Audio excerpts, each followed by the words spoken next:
mag-away. Wala namang ginagawang masama si Ikay. Okay? Eh bakit nilalayo niya sa amin yung idol namin? Oo, di ba? Eh, pansin, picture lang naman.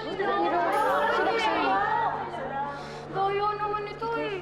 Bigyan na lang kaya natin sila. Nagkakagulo na eh. Ha? Pero,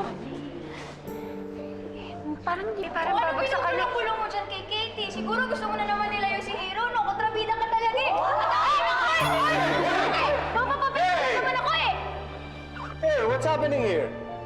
Apple po kasi yan eh. Halika lang at nakiinin natin yung apple eh. Teka lang! I said stay away from Ikay! Hero, wag na. Girlfriend ko siya, okay? Kaya huwag ko siyang sasaktan.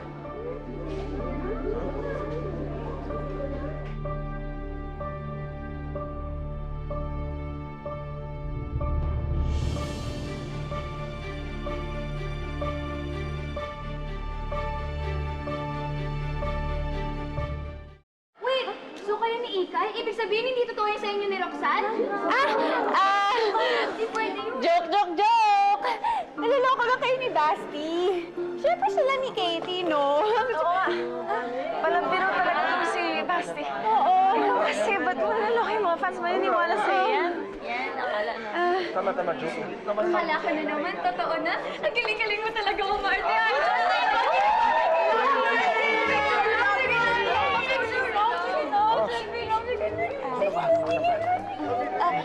Tay, ako na po muna bahala kay Roxanne. Sige. Halika na. Pasensya na kayo, pasensya na kayo. Pasensya na, ha? Ito rin.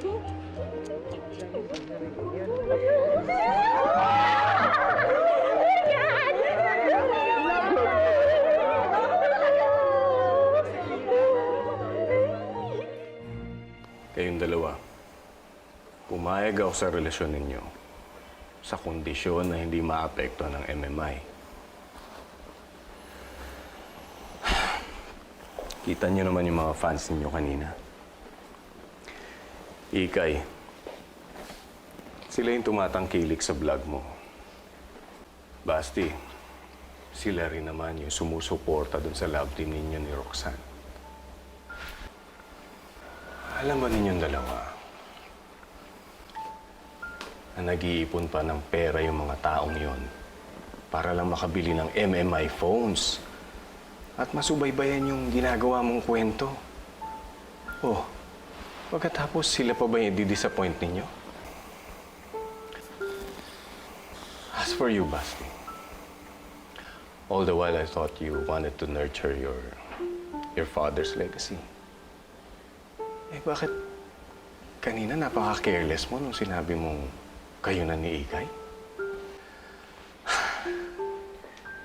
Hindi mo ba naisip yung mga magiging repercussions noon kung sakali? Pwede ba next time, think